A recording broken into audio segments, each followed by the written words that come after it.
பெரியவா சரணம். பெரியவா வானொலியின் மாலை நிகழ்ச்சிகள் ஆரம்பமாகின்றன. இன்றைய எமது நிகழ்ச்சிகள் நித்திய குரு பாதுகா பூஜா, ஸ்ரீ ரா கணபதி அவர்கள் எழுதிய புத்தகத்தின் ஒளிவடிவம், ஆன்மீக உரை, மகா பெரியவா மகிமை, உபன்யாசம். பெரியவா சரணம். பெரியவா சரணம். அடுத்த நிகழ்ச்சி நித்திய குரு பாதுகா பூஜை. शुक्लाम्भरधरं विष्णुं शशिवर्णं चतुर्भुजं प्रसन्नवदनं ध्यायेत् सर्वविघ्नोपशान्तये। ममोपात्त समस्त दुरितक्षयद्वार श्री परमेश्वर प्रीत्यर्थं गुरुप्रसाद सिद्ध्यर्थं गुरुप्रीत्यर्थं गुरुपादपूजाम् अद्य करिष्ये। गुरुर्ब्रह्मा गुरुर्विष्णुर्गुरुर्देवो महेश्वरः गुरुः साक्षात् परब्रह्म तस्मै श्रीगुरवे नमः। अपारकरुणा सिन्धुं ज्ञानदं शान्तरूपिणं श्रीचन्द्रशेखरगुरुं प्रणमामि मुदान्वहम्। सदाशिवसमारम्भां शङ्कराचार्यमध्यमाम् अस्मदाचार्यपर्यन्तां वन्दे गुरुपरम्पराम्. எல்லோரும் குருவ பெரிவாள தியானம் பண்ணிண்டு அர்ச்சனை பண்ணுவோம். அஷ்டோத்திரம். பெரியவா அஷ்டோத்திரம் பல அஷ்டோத்திரங்கள் இருக்கு. அதுல எளிமையா சுலபமா எது இருக்கோ அதை நான் இப்ப சொல்றேன். எல்லோரும் இதை கேட்டுண்டே திருப்பி சொல்ல முடிஞ்சுபா சொல்லி சொல்லி பெரிவாளுக்கு பாதத்துல ஒவ்வொரு புஷ்பத்தை அர்ச்சனை பண்ணலாம். ओम श्री कांची कामकोटि पीठाधीश्वराय नमः। श्रीमत् चंद्रशेखरेन्द्र सरस्वती गुरुभ्यो नमः। संन्यासाश्रम शिखराय नमः। काषाय दंडधारिणे नमः। सर्वपीठापहारिणे नमः। स्वामिनाथ गुरवे नमः। करुणासागराय नमः। जगदाकर्षण शक्तिमते नमः। सर्वचराचर हृदयस्थाय नमः। ओम भक्त परिपालक श्रेष्ठाय नमः। धर्म परिपालकाय नमः। श्री जयेन्द्र सरस्वत्याचार्याय नमः। श्री विजयेन्द्र सरस्वती पूजिताय नमः। शिवशक्ति स्वरूपाय नमः। भक्ताभीष्ट प्रदायकाय नमः।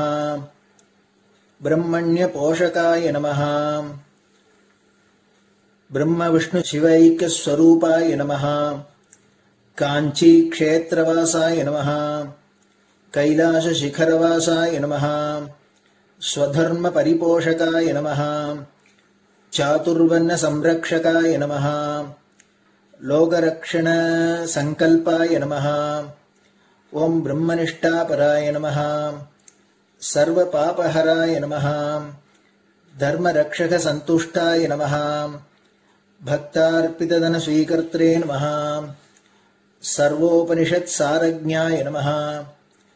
सर्वशास्त्रगम्याय नमः। सर्वलोक पितामहाय नमः। भक्ताभीष्ट प्रदायकाय नमः। ब्रह्मण्य पोषकाय नमः। नानाविध पुष्पार्चितपदाय नमः। रुद्राक्ष क्रीडधारिणे नमः। भस्मोद्दोलित विग्रहाय नमः। सर्वज्ञाय नमः। सर्वचराचर व्यापकाय नमः। अनेक शिष्य परिपालकाय नमः। मनश्चाञ्चल्य निवर्तकाय नमः। अभयहस्ताय नमः। भयापहाय नमः। यज्ञपुरुषाय नमः। यज्ञानुष्ठान रुचिप्रदाय नमः। यज्ञसम्पन्नाय नमः। यज्ञसहायकाय नमः। यज्ञफलदाय नमः। यज्ञप्रियाय नमः। उपमानरहिताय नमः। स्फटिक तुलसी रुद्राक्ष हारधारिणे नमः। चातुर्वर्ण समदृष्टये नमः। ऋग्यजुस्साम अथर्वणादि चतुर्वेद संरक्षकाय नमः। தட்சிணாமூர்த்தி ஸ்வரூபாய நமஹ. ஜாக்ரத் ஸ்வப்ன சுஷுப்தி அவஸ்தாதீதாய நமஹ. கோட்டி சூரிய துல்லிய தேஜோமே ஷரீராய நமஹ. சாது சங்க சம்ரக்ஷகாய நமஹ. அஸ்வகஜ கோபூஜா நிர்வர்த்தகாய நமஹ. குருபாதுக பூஜா துரந்தராய நமஹ. கனகாபிஷிக்தாய நமஹ. ஸ்வர்ண பில்வதள பூஜிதாய நமஹ. சர்வஜீவ மோக்ஷதாய நமஹ. மூக வாக்தான நிபுணாய நமஹ. நேத்ர தீக்ஷாதானாய நமஹ. द्वादशलिंग स्थापकाय नमः. गान रसप्रियाय नमः. ब्रह्मज्ञानोपदेशकाय नमः. सकलकलासिद्धिताय नमः. चातुर्वण्यपूजिताय नमः. अनेकभाषा संभाषण कोविताय नमः. अष्टसिद्धिप्रदायकाय नमः. ओम श्री शारदामठ सुस्थिताय नमः. नित्यान्नदान सुप्रीताय नमः. प्रार्थना मात्र सुलभाय नमः. पादयात्रा प्रियाय नमः. नानाविध मतपंडिताय नमः. श्रुति स्मृति पुराणज्ञाय नमः. देव यक्ष किन्नर किंपुरुष पूज्याय नमः. श्रवणानंदकर कीर्तये नमः. दर्शनानंदाय नमः. अद्वैतानंद भरिताय नमः. अव्याच करुणामूर्तये नमः. शैव वैष्णवादि मान्याय नमः. श्री शंकराचार्याय नमः. दंड कमंडलूहस्ताय नमः. वीणा मृदंग सकलवाद्य नाथस्वरूपाय नमः.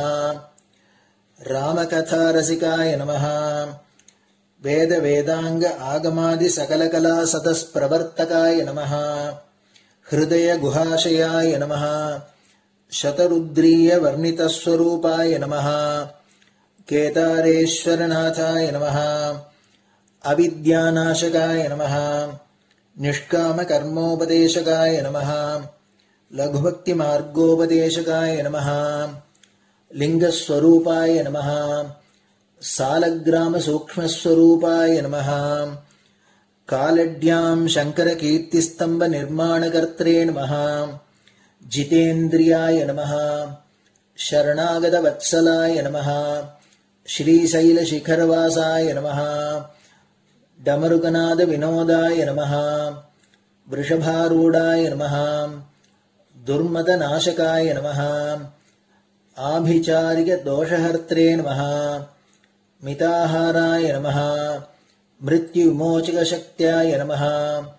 श्री चक्रार्चन तत्पराय नमः. दासानुग्रह कारकाय नमः. अनुराधा नक्षत्र जाताय नमः. सर्वलोक ख्यातशीलाय नमः. वेंकटेश्वर चरण पद्म षट्पदाय नमः. श्री महात्रिपुर सुंदरी समेत श्री चंद्रमौलीश्वर पूजा प्रियाय नमः. श्रीमच्चंद्रशेखरेन्द्र सरस्वती सद्गुरु परब्रह्मणे नमः. गुरुभ्यो नमः. परमगुरुभ्यो नमः. परमेष्टिगुरुभ्यो नमः.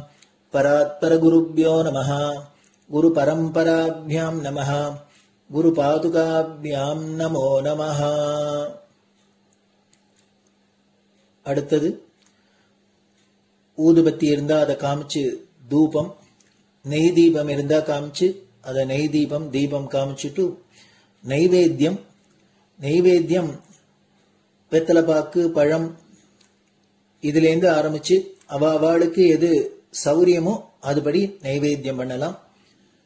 அதுக்கு அடுத்தது கற்பூர ஹாரத்தி பண்ணி எல்லோரும் பிரதட்சிண நமஸ்காரம் பண்ணி பெரியவாள்கிட்ட பிரார்த்தனை பண்ணிண்டு எல்லோரும் க்ஷேமமா இருக்கணும், லோகம் பரம மங்களமா சௌக்கியமா இருக்கணும், எல்லோரும் வியாதி வெக்க இல்லாத ஆயுராரோக்கிய ஐஸ்வர்யத்தோட சாந்தம் அமைதியோட ஞான வைராக்கியத்தோட எல்லோரும் நல்லவர்களாயிருந்து நன்மையை அடையணும்னு பிரார்த்தனை பண்ணி இந்த பூஜையை தினம் செய்யலாம்.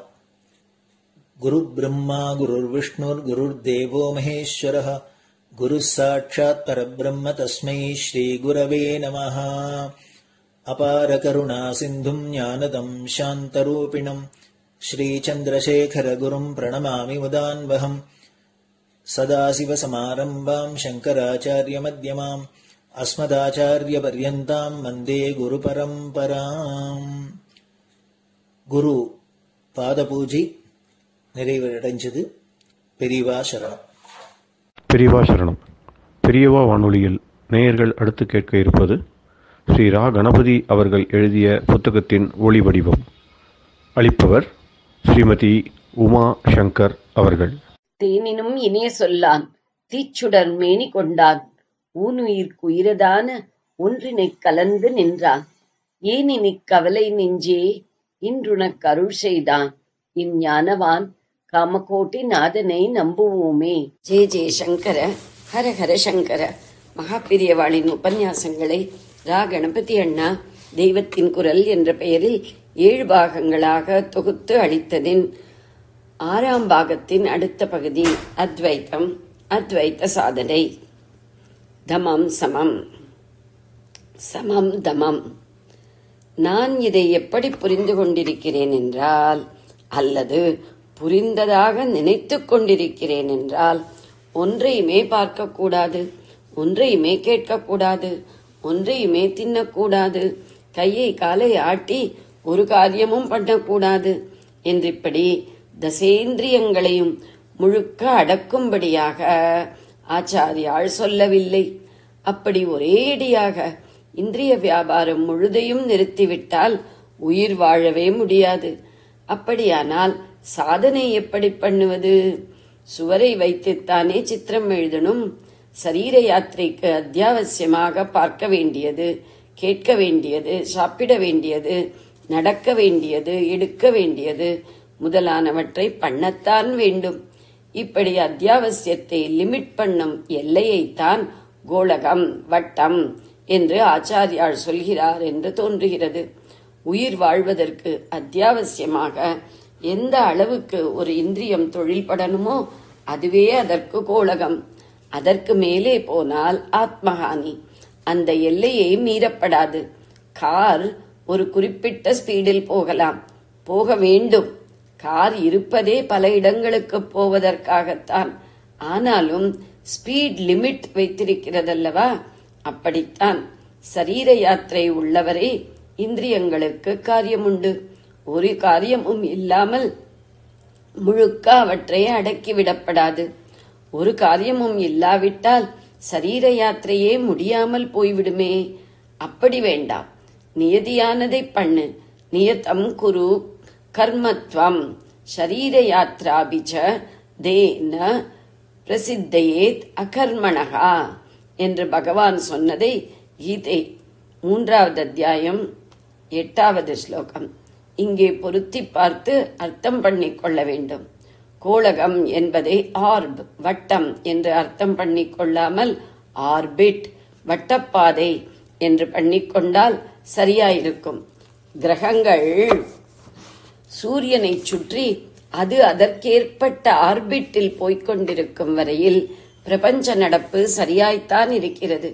பிரபஞ்ச வாழ்க்கை சரியாய் நடக்க அந்த கிரக சஞ்சாரம் அவசியமாகவே இருக்கிறது. ஆனால் ஆர்பிட்டை விட்டு ஒரு கிரகம் விலகியோடினால் எத்தனை உட்பாதமாகிவிடும்? இன்னொரு பக்கம் கிரகங்கள் சஞ்சாரமே பண்ணாமல் நின்றுவிட்டாலும் பெரிய உட்பாதமாகத்தான் ஆகும். அப்படித்தான் தசேந்திரியங்களும் ஒரு ஆர்பிட்டில் ஓடி காரியம் பண்ணினால்தான் ஜீவ யாத்திரையே நடக்கும். அவை நின்றுவிட்டால் சாவுதான். புனரபி ஜனனம் என்று மறுபடி அடியிலிருந்து ஆரம்பித்தாகணும். இப்பிறவி தப்பினால் எப்பிறவி வாய்க்குமோ? தாய்மானவர் சித்தர்கணம் பாடல் 4 என்று இப்போது ஒரு கதையாகவாவது ஆத்மா சாதனை என்று கேட்பதற்கு உட்கார்ந்திருக்கிறோமே. இதற்கு கூட வழி வசதி அபிலாஷை இல்லாததாக என்ன ஜென்மா வாய்க்குமோ? ஆகையால் ஒரு சீராக இந்திரியங்கள் ஒரு காரிய வட்டத்தில் போகிற விதத்தில் அவற்றை நிலைப்படுத்த வேண்டும். அதுதான் இங்கே சொல்லும் ஸ்தாபனம். நகரவே முடியாமல் நிறுத்திவிடும் ஸ்தாபனம் இல்லை. ஜீவ யாத்திரைக்கு அவசியமான கதியிலேயே போகும்படியான ஸ்தாபனம், அதாவது அந்த வழியிலேயே நிலைப்படுத்துவது. இப்படி ஞானேந்திரியங்களை மாத்திரமில்லாமல் கர்மேந்திரியங்களையும் அடக்கும்படி சொல்கிறார் என்றும் சொன்னேன். மனஸ், கர்மேந்திரியம் 5, ஞானேந்திரியம் 5 எல்லாவற்றையும் கூட்டி 11 இந்திரியங்கள் என்றும் சொல்வதுண்டு. ஏகாதச ருத்ரர்கள் என்று ஈஸ்வரனுக்கு 11 ரூபம் இருப்பது இந்த 11 இந்திரியங்களின் அதிதேவதைகளாகத்தான் என்று சொல்வதுண்டு. ஏகாதசி பட்டினி என்பதே தத்துவார்த்தத்தில் ஏகாதச இந்திரியங்களுக்கும் தீனி போடாமல் வைப்பதுதான். 5 உள்ள இருவகைப்பட்ட இந்திரியங்களோடும் சம்பந்தப்படும் மனசையும் 11வது இந்திரியமாக அறிய வேண்டும். அந்த ஒன்றை ஜெயித்து விட்டால் பாக்கி 10ஐயுமே ஜெயித்ததாகிவிடும் என்று மனு சொல்லியிருக்கிறார். ஏகாதசம் மனோஜ்ஞேயம் ஸ்வகுணேனோபயாத்மகம் யஸ்மின் ஜிதே ஜிதாவேதோ பவதகா பஞ்சகோ கணாவ். இன்னொரு விதமான கிளாசிபிகேஷனும் உண்டு. என்னவென்றால், ஞானேந்திரியம் 5ஓடு மாத்திரம் மனசை சேர்த்து 6 இந்திரியங்கள் என்று சொல்வதுண்டு. கீதையில் பகவான் இந்திரியாணி மனச்சாஸ்மி, இந்திரியங்களுக்குள் நான் மனசாக இருக்கிறேன் என்று சொல்லி, இன்னொரு இடத்தில் இதையும் விட ஸ்பஷ்டமாக மனகா ஷஷ்டானீந்திரியாணி என்று 6 இந்திரியங்களில் மனசும் ஒன்று என்று தெரிவித்திருக்கிறார். ஆச்சாரியாலும் இந்த அபிப்பிராயத்தை காட்டும் இடங்கள் உண்டு. உதாரணமாக இந்திரியத்தை கரணம் என்றும் சொல்வதுண்டு. ஜீவனின் இஷ்டங்களை பூர்த்தி செய்யும் காரியங்களை பண்ணும் கருவியாயிருப்பதால் அப்படி பெயர். எண்ணுவது, பிளான் போடுவது, துக்க சுக உணர்ச்சிகளை அனுபவிப்பது ஆகிய காரியங்களை ஒரு ஜீவனின் உள்ளுக்குள்ளேயே இருந்து கொண்டு மனஸ் பண்ணுவதால் அதற்கு அந்தக்கரணம் என்று பெயர். இதை வெளிப்பட காரியம் பண்ணும் 5 ஞானேந்திரியங்களுடன் சேர்த்து ஒரு வண்டாக ரூபகப்படுத்தி ஆச்சாரியாள் சௌந்தர்ய லகரியில் சொல்லி இருக்கிறார். மஜ்ஜீவகா கரணசரணகா ஷட்சரணதாம் என்று ஸ்லோகம் 90. ஏன் வண்டாக என்றால், வண்டுக்கு 6 கால், அந்த மாதிரி ஜீவனுக்கு 6 காலாக இந்த 6 கரணங்கள் இருக்கின்றன. காலால் தானே சலனம் செய்வது. வாழ்க்கையில் ஒரு ஜீவன் செய்கிற சலனங்களுக்கெல்லாம் 6 கரணங்களுமே காரணமாயிருப்பதால் இவையும் கால்கள்தான். கரணச்சரணம் என்பது அதைத்தான். 6 கால் உள்ள பிராணி வண்டே ஆகையால் இந்த ஆசாமியும் வண்டுதான். வண்டு தாமரை பூவில் தானே போய் அப்படியே தன்னை மறந்து சொக்கியிருக்கும். அதே போல தமது ஜீவன் அம்பாளின் பாத தாமரையில் படிந்து கிடக்கும் வண்டின் தன்மையை அடைய வேண்டும் என்று அவளிடம் பிரார்த்தித்திருக்கிறார். அப்போது மனஸ், பஞ்சேந்திரியங்கள் 2 அடங்கி, அதாவது சமம் தமம் 2 கைகூடி ஜீவன் அவளிடம் லயித்திருக்கும். அம்பாளுடைய பாதத்தை ஆச்சாரியாள் சொல்கிறார். அவளுடைய ஹஸ்தங்களில் கரும்பு வில்லும் பஞ்சபாணமும் வைத்துக் கொண்டிருக்கிறாளே, அவற்றிலும் வில் நம் மனசை அடக்கி சமத்தை உண்டாக்குவதுதான். பானம் பஞ்சேந்திரியங்களை அடக்கி தமத்தை உண்டாக்குவது. ஆக மன அடக்கமும் புலனடக்கமும் ஒன்றோடொன்று கைகோத்து கொண்டு காம்ப்ளிமெண்டரியாக ஒன்றையொன்று இட்டு நிரப்பிக் கொண்டு போக வேண்டும். சாதனாங்கங்களில் எல்லாமுமே சேர்ந்து சேர்ந்து கலந்து கலந்து அபியசிக்கப்பட வேண்டியவை. அடியோடு பிரித்து பிரித்து ஒன்றை முழுக்க முடித்துவிட்டு அப்புறம் அடுத்தது என்று இல்லை என்று சொன்னேன். சமதம விஷயமாக அதை மேலும் அழுத்தம் கொடுத்து சொல்ல வேண்டியதாகிறது.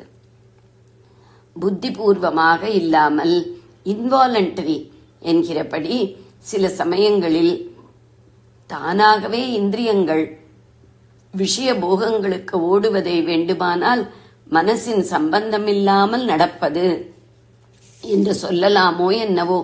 மற்றபடி எந்த இந்திரியத்தின் ஓட்டமும் நிற்பதும் மனசின் ஓட்டம் நிற்பதும் மனசினாலேயே சாதிக்கப்படும் சமாச்சாரங்கள். இந்திரியங்கள் ஓடுவதும் கூட மிக பெரும்பாலும் மனஸ் டெலிபரேட்டாக தன்னுடைய ஆசை பூர்த்திக்காக ஏவுவதால் தான். ஆனாலும் கொஞ்சம் கொஞ்சம் அவை இன்வாலண்டரியாகவும் ஓடலாம். இப்படி தானாக கொஞ்சம் ஓடலாமே தவிர தானாக நிற்பது என்பது அடியோடு இல்லை. மனசுதான் இந்திரியங்களையும் அடக்கி நிறுத்த வேண்டும். ஆக நேராக மன அடக்கமேயான சமம் மாத்திரமில்லாமல் புலனடக்கமான தமமும் மனசின் காரியம்தான். ஒரே மனஸ்தான் இரண்டையும் சாதிப்பது. ஆகையால் தான் சமதமங்கள் ரொம்பவும் கலந்து இணைந்து வருவது. இந்திரியாணி மனசா நியம்ய. கீதை 3வது அத்தியாயம் 7வது ஸ்லோகம். புலன்களை மனத்தால் அடக்கி என்று தமத்தை மனசின் காரியமாகவே கிருஷ்ண பரமாத்மா சொல்லி இருக்கிறார். ஏறக்குறைய இதே சொல்லமைப்பிலேயே இன்னொரு இடத்திலும் மனசேந்திரிய கிராமம் வினியம்ய. கீதை 6வது அத்தியாயம் 24வது ஸ்லோகம். மனசினாலேயே, மனசினால்தான், தன்னால் இல்லை என்று தெளிவுபடுத்துவதாக மனசாயேவ மனசைவ என்று போட்டிருக்கிறார். மனசினாலேயே புலன்களின் கூட்டத்தை நன்றாக அடக்கி என்கிறார். அப்படி அடக்கி சனைஹி சனைஹி உபரமேத், மெல்ல மெல்ல அமைதியாக அடங்கியிருந்து விட வேண்டும் என்கிறார். அப்படி இருப்பதுதான் ஷட்க சம்பத்தில் அடுத்த உபரதி. உபரமேத் என்றால் உபரதியுடன் இருக்க வேண்டும். பகவான் சமதமங்களை சேர்த்து சேர்த்து சொல்லுவார்.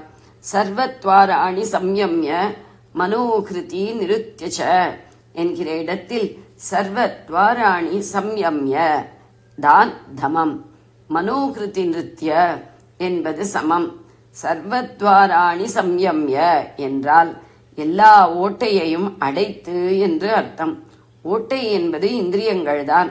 காது, மூக்கு, வாய் ஆகியவற்றில் கண்ணுக்கு தெரியும்படி ஓட்டை இருக்கிறது. சர்மத்தில் நம் கண்ணுக்கு தெரியாவிட்டாலும் மயிர்காலுக்கு மயிர்கால் ஓட்டைதான். கண் என்பதே கபாலத்தில் உள்ள ஓட்டையில் பிக்ஸ் ஆனதுதான். அதோடு கண்மணியில் உள்ள துளையின் வழியாகத்தான் ஒளிக்கதிர் உள்ளே போய் காட்சி என்பது ஏற்படுகிறது.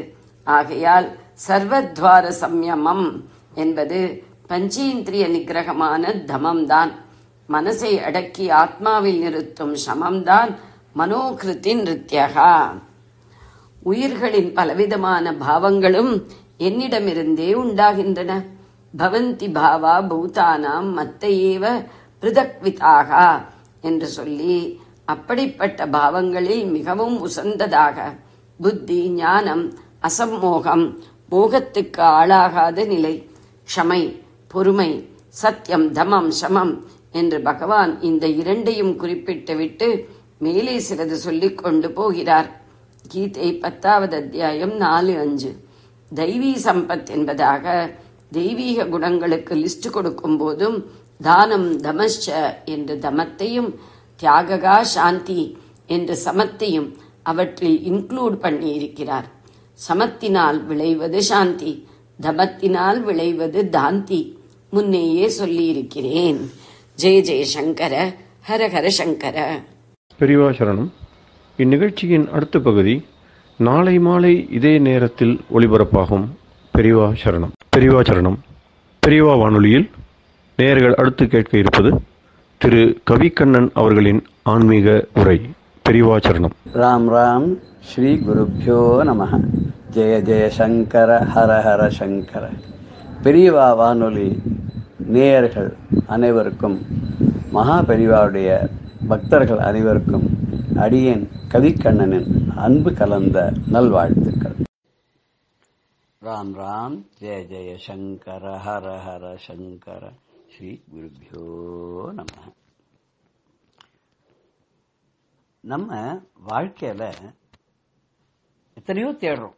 செல்வத்தை தேடுறோம், கல்வி அறிவை தேடுறோம், நமக்கு பாதுகாப்பான ஒரு இடத்தை தேடுறோம், நமக்கு தேவையான ஒரு அழகான அலங்காரம் பண்ணிக்கக்கூடிய உடைகளை தான் தேடுறோம், அதுக்கப்புறம் வேண்டிய நகைகளை எல்லாம் தேடுறோம், சொத்து சேர்த்து வைக்கிறதுக்காக எந்த ப்ராப்பர்ட்டி நல்லது அப்படின்னு தேடுறோம். ஆனா ஒரு நல்ல குரு வேணும் அப்படின்னு நம்ம தேடுறோமோ? தேடுறதே கிடையாது. அந்த குருவுடைய மகிமை என்ன, அதை சொல்றவா எங்கேன்னு அதை போய் தேடி போய் கேட்கிறோமோ? கேட்கறதில்ல. குருவை பத்தி ஏதாவது நல்ல விஷயங்கள் எல்லாம் 4 பேர்கிட்ட சொல்லி பகிர்ந்துட்டு சந்தோஷப்படுறோமோ? பண்றதில்ல. குருவோட நிழலை நாடி போய் நம்ம இருக்கணும்னு நினைக்கிறோமோ? இல்ல. சரி, நமக்கு குருவருள் வேணும்னாத மனசுல நினைக்கிறோமோ? இல்ல. சரி, குருவோட வார்த்தைப்படிதான் நம்ம நடந்துக்கணும் அப்படின்னு நமக்கு ஒரு ஈடுபாடு மனசுல வருதோ? அதுவும் இல்ல. சரி, குரு நமக்கு வேற ஒண்ணுமே இல்ல அப்படின்னு நமக்கு தோன்றதோ? கதி நல்ல கத்தினா நமக்கு குரு தான் அப்படின்னு தோன்றதோ? இல்ல. சரி, குருவால நம்ம விதியை கூட மாத்திர முடியும், விதி சுபகாரக்கன் அப்படின்னு சொல்றோம் இல்லையா? ஆனா நம்ம என்ன பண்றோம், அந்த கோவிலுக்கு போவோம், வியாழக்கிழமை தோறும் சாயங்காலத்துல என்ன பண்ணுவோம்னா அங்க குருவுக்கு போய் அந்த வெள்ளை கொண்ட கடலை ஊற வச்சு அதுல ஒரு மாலை பண்ணி அதை கொண்டு போய் குருவுக்கு போடுவோம். வியாழக்கிழமை தோறும் குருவுக்கு போட்டு அந்த நேரத்துல அர்ச்சனை பண்ணிட்டு குரு பகவானுக்கு அர்ச்சனை பண்ணிட்டு வருவோம். குரு ஸ்தலம் எங்கெல்லாம் இருக்குன்னு பார்ப்போம். அது எங்க இருக்கு, ஆலங்குடியில இருக்கா அங்க போய் பார்ப்போம், திட்டையில இருக்கா அங்க போய் பார்ப்போம். ஆனா பக்கத்திலேயே குரு இருப்பார், நமக்காக காத்துன்னு இருப்பார், நம்ம நல்வழிப்படுத்தி ஆட்கொள்ளணும்னு நம்ம அதை பார்க்கவே மாட்டோம். நிறைய பேர் என்ன பண்ணுவோம், திரும்ப தட்சிணாமூர்த்திக்கு போய் குரு பகவான் சொல்லி அவருக்கு இந்த கொண்டகடலை மாலையெல்லாம் போட்டு அவருக்கு மஞ்ச வஸ்திரத்தெல்லாம் வேற கட்டியார். தட்சிணாமூர்த்தி அவர் வேற. தட்சிணாமூர்த்தி பரமேஸ்வரன் மௌனியாக இருந்து சின்முத்திரை காமிச்சு சனகாதி முனிவர்களுக்கு மௌனமா இருந்து உபதேசம் பண்ணார். சித்திரம் படத்தரோர் மூலே புத்த சிஷ்யா குரு யுவகா குரோஸ்து மௌனம் வியாக்கியானம் சிஷ்யா சின்ன சம்சயான ஒரு ஸ்லோகம் உண்டு. அதாவது ஒரு வட்டவிருட்சம் சொல்லக்கூடிய ஆலமரத்து அடியில ஒரு இளமையான குரு உட்கார்ந்து இருக்காராம். வயசான சிஷ்யா 4 பேர் உட்கார்ந்துட்டு பாடம் கேட்கிறாராம். அவர் வாயத்தந்து ஒன்னும் சொல்லவே இல்லையா, மௌனமா இருந்துட்டு கையை மாத்திரம் காட்டுறாராம். ஆள் காட்டி வரலையும் கட்ட வரலையும் வலது கையில ஒன்னா சேர்த்து மிச்சம் 3 விரலையும் அப்படி நீட்டி வச்சுட்டு இருக்காராம். அந்த நடுவுல இருக்கக்கூடிய விரலுக்கு பேரு ஆணவ மலம்னு பேர். அது அப்படி அதுதான் எல்லாத்தோட வசந்து நிற்கிறது இல்லையா, நான்கிற அகங்காரம் மம்மத்தை. இந்த 2வது விரலுக்கு நம்ம மோதிர விரல்னு பேர் வச்சிருக்கோமோ, அந்த மோதிர கர்ம மலம், நம்ம செய்யற வினைகளுக்கெல்லாம் அதுதான் ஆதாரம். அடுத்தது கடைசியில் ஒரு சுண்டு விரல்னு ஒன்று இருக்கு இல்லையா, அது மாயாமலம். நம்ம மாயால தான் இருக்கும். இது ஆத்துக்காரி, இது குழந்தைகள், இவ அண்ணா, இது தம்பி, சித்தப்பா, பெரியப்பா, அத்தை, நானி, சுற்றார், உறவினர், உற்றார், இப்படின்னு எல்லாம் நினைச்சிட்டு அந்த மாயால இருந்து இந்த உலகத்துல எல்லாம் சாஸ்வதம் இருக்கும். அதுதான் இப்போ இந்த ஆள்காட்டி விரல்னு சொல்றோம்ல, நம்ம அதோ அதுதான் அப்படின்னு சொல்றது, அது காட்டுறதுனால அதுக்கு ஆள்காட்டி விரல் பேர். அந்த விரல் தான் நம்ம ஆத்மா, கட்ட விரல் தான் பரமாத்மா. இந்த மும்மலத்தையும் விட்டு இது என்ன பண்ணும், ஆணவமலம், கர்மமலம், மாயாமலத்தெல்லாம் விட்டுட்டு இந்த ஆத்மா குருநாதருடைய தயவோட இந்த பரமாத்மா கிட்ட அணுகி வரும்போது நமக்கு ஞானம் சித்திக்கும்னு காட்டுறதுக்காக தான் சின்முத்திரையோட தட்சிணாமூர்த்தி அங்க இருக்கார். இந்த தட்சிணாமூர்த்தியை நம்ம சரணம்னு அடைஞ்சிடணும். போய் அடைஞ்சோம் சொன்னா இந்த குரு பகவான் சொல்ற அது நவகிரகத்துல ஒருத்தர். அவர் இந்திராதி தேவர்களுக்கெல்லாம் குருவாகுவார். பிரகஸ்பதின்னு சொல்ற வழக்கம். அவர் நவகிரகத்துல ஒருத்தருங்கிறத இந்த குரு பார்வை எல்லாம் சொல்றாரு, அது கிரக நவகிரகத்துல வருது. தட்சிணாமூர்த்தி ஆதி குரு. இப்போ நமக்கெல்லாம் யாரு குரு? நமக்கெல்லாம் யாருன்னா அதே தட்சிணாமூர்த்தி. இன்னைக்கு பகவத் பாதாளா இருந்தவர் காலடியில பகவத் பாதாள, ஆலடியில இருந்தவர் காலடியில பகவத் பாதாள வந்தவர் இன்னைக்கு காஞ்சியில மகாபெரிவாளா நமக்கெல்லாம் கருணை புரிகிறார் இல்லையா. அந்த மகாபெரிவா தான் நமக்கெல்லாம் குரு. நம்ம என்ன பண்ணணும்,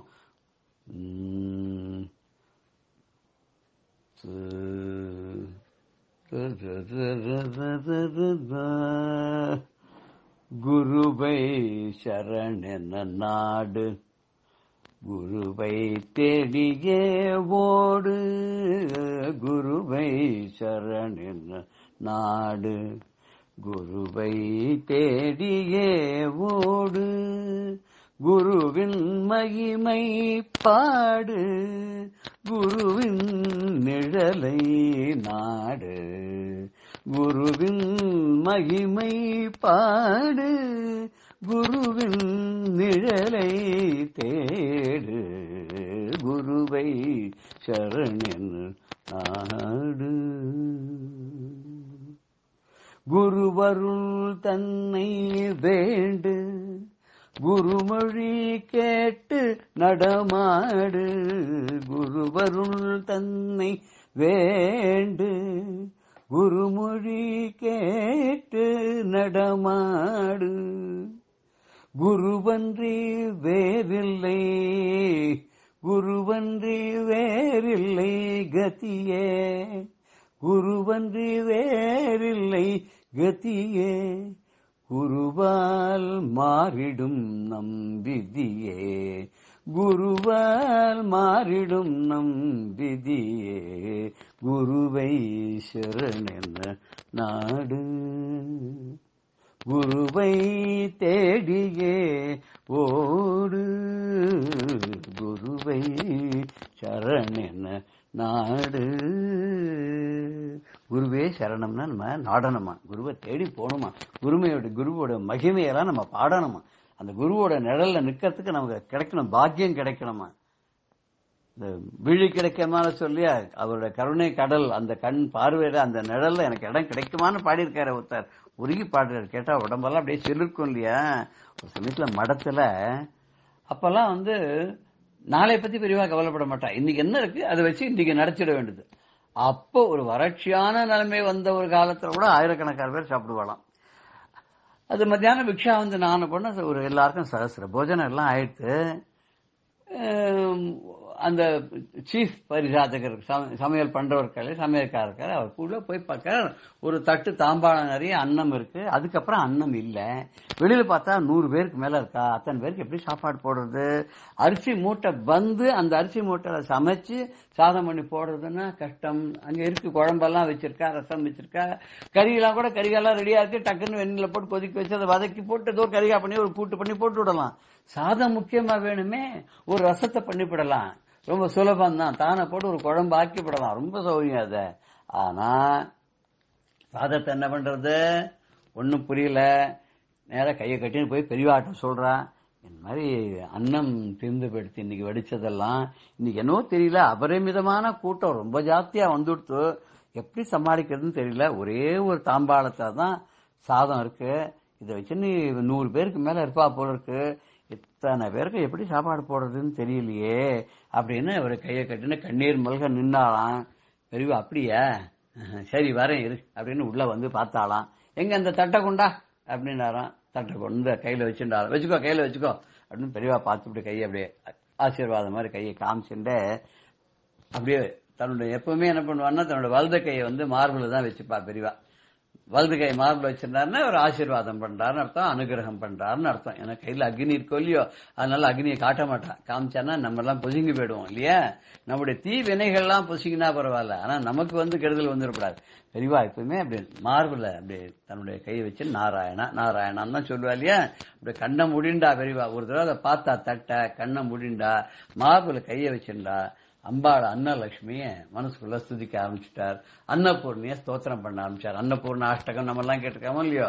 ஞான வைராகிய சித்தியர்த்தம் பிக்ஷாந்தேகி ச பார்வத்தின்னு சொல்லி பாடுற மாதாச்ச பார்வதி தேவி பிதா தேவோ மகேஸ்வர அப்படின்னு ஸ்லோகம்லாம் ஆதிசங்கர் பாடிருக்கிற அன்னபூர்ண அஷ்டகத்தை ஒரு அன்னபூர்ணா தேவியையும் மனசுல நினைச்சுட்டு அன்னலட்சுமி மனசுல நினைச்சுன்னு பிரார்த்தனை பண்றார்.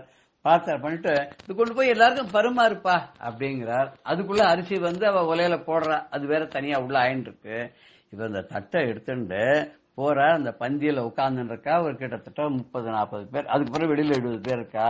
உள்ள சாதம் அப்பதான் அரிசி கொதிக்கிறதுக்கு போட்டுருக்கா. களைஞ்சி அரிசி போட போறா. இங்க என்ன ஆச்சு திரும்பணும், தட்டுல இருந்து கரண்டியால எடுத்து ஒருத்தருக்கா போட்டுட்டே வந்துட்டே இருக்கார். எடுக்க அது குறையவே இல்லையா, அப்படியே இருந்துதான். அந்த பந்தி முழுக்க 30 பேருக்கு முதல்ல அன்னம் பரிமாறியாச்சு. அடுத்தது சாம்பாரோ இதோ வரப்போறது, கறி எல்லாம் வரப்போறது. இங்கே எல்லாரும் சாப்பிட உட்கார்ந்தாச்சு. பரிசேஷனம் பண்ண போறா, சாப்பிட போறா. அத்தனை பேருக்கும் போட்டுட்டு திருப்பி பெரியவாகிட்டே ஒரு தட்டோட பார்த்தா எவ்வளவு இருந்ததோ அன்னம், அந்த அன்னம் எடுத்துன்னு போயிட்டு திரும்பி வர வரைக்கும் அப்படியே தட்டுல இருந்துதான்.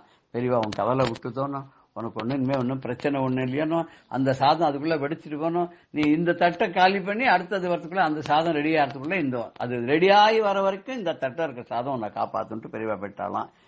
பெரியவா கருணையினால் தான் இன்னைக்கு எல்லாருக்கும் பழி அளக்க முடிஞ்சது அப்படின்னு சொல்லி சொன்னபோது சொன்னான், நான் என்ன பண்ணேன், அம்பாள் தான் பண்ண, திரிபுர சுந்தரி தான், காமாட்சி தான் எல்லாருக்கும் அவ காமதாயினி இல்லையா, காமவர்தனி இல்லையா, அவ தான் கருணா கட்டாட்சத்தை அப்படி வருஷிச்சு நம்ம எல்லாம் காப்பாத்திருக்கான்னு சொல்லிட்டு பெரியவா போயிட்டாலாம். எந்த கிரெடிட்டுமே பெரியவா தான் எடுத்துக்கவே மாட்டா.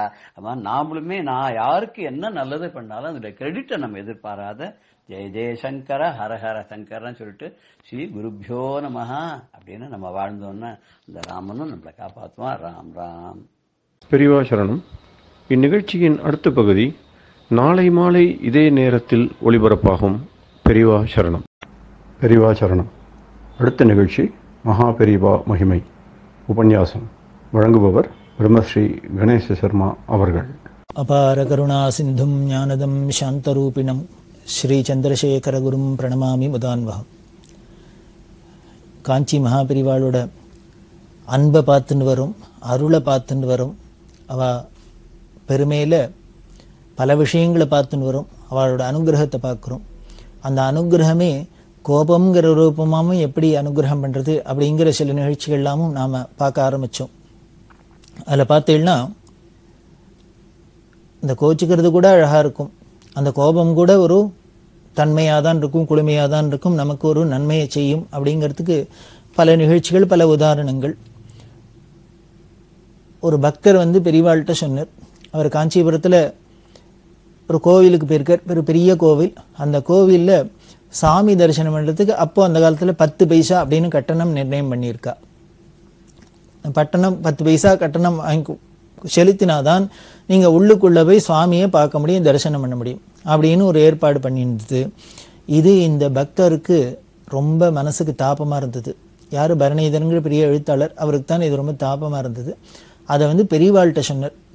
மாதிரி அந்த கோவிலுக்கு போனால் பைசா வாங்குறா, தரிசனம் பண்ணுறதுக்கு 10 பைசா கட்டணம் போட்டிருக்கா. என்னமோ எனக்கு ரொம்ப மனசு வருத்தமாக இருக்குது. பெரியவா அங்கங்கே கோவில் வரணும், நிறையா எல்லாரும் பக்தி பண்ணணும், பழைய கோவில்லாம் நல்லா விடாத பூஜையெல்லாம் நடக்கணும், கும்பாபிஷேகம் பண்ணணும், எல்லாரும் தினம் கோவிலுக்கு போகணும் அப்படின்லாம் பெரியவா உபதேசம் பண்ணிட்டு இருக்கா. ஆனால் பார்த்தாக்க நடைமுறையில் எப்படி இருக்குன்னு, கோவிலில் போய் சுவாமிங்கிறவ எல்லாருக்கும் பொது, எல்லாருக்கும் சொந்தம் கோவில். அதில் போய் பார்க்கறதுக்கு கட்டணம் வசூல் பண்ணுறது என்னமோ மனசுக்கு ரொம்ப தாபமாக இருக்குது. எத்தனை பேரால் இதுவோ ஏழை நாடு, எத்தனை பேரால் பணம் கொடுத்து போய் சுவாமி தரிசனம் பண்ண முடியும்? எத்தனை பக்தாளுக்கு பக்தி இருக்குது ஆனால் வசதி இல்லாதவெல்லாம் இருக்கா? இப்படி கட்டணம் வசூல் பண்ணுறது எனக்கு என்னமோ ரொம்ப மனசுக்கு தாபமாக இருக்குது, வருத்தமாக இருக்குது அப்படின்னு பெரியவாள்கிட்ட சொன்னார். பெரியவாளுக்கு அப்போ தான் இந்த விஷயம் காதுக்கே எட்டி இருக்கு. ஒரு பெரிய ஷாக்கர். அப்படியா சொல்கிற நீ? ஆமாம் அப்படின்னு. ரொம்ப தப்பாச்சே அப்படின்னு உடனே பெரியவா அதுக்கு உண்டான என்ன பண்ணலாம் அப்படிங்கிறத யோஜனை பண்ண போகிறா. அதுக்கு மேலே பரணிதரன் சொன்னார், இப்படி 10 பைசா அப்படின்னு கட்டணம் வாங்குறா, இதுவே பெரிய தப்பு. இதுக்கு மேலே அங்கே இன்னொரு தப்பு என்ன அப்படின்னா, பெரிய கோவில் அது. சில பேர் என்ன பண்ணலாம் அப்படின்னா, இந்த 10 பைசாக்கு வசூல் அந்த கொடுத்துட்டு, பணத்தை கொடுத்துட்டு, பைசாவை கொடுத்துட்டு உள்ளே போய் தரிசனம் பண்ண முடியல அப்படின்னாக்க இந்த துவஜஸ்தம்பத்துக்கு வெளியிலேருந்தே பார்க்கலாம். இங்கே பார்த்தேன்னா பழைய கோவில்லாம், பிராச்சீனமான கோவில்லாம் அப்படி உள்ளுக்குள்ளே மூலஸ்தானத்தில் இருக்கிற சுவாமியை வெளியிலேருந்தே பார்க்கலாம். துவஜஸ்தம்பத்துக்கு கோவில் வாசல் நின்று பார்த்தாலே தெரியும். அவ்வளோ அழகாக இந்த கட்டட அமைப்பு நமக்கு ஆகம சாஸ்திரங்கள்லாம் அப்படி பண்ணி வச்சிருக்கு, சில்ப சாஸ்திரம்லாம்.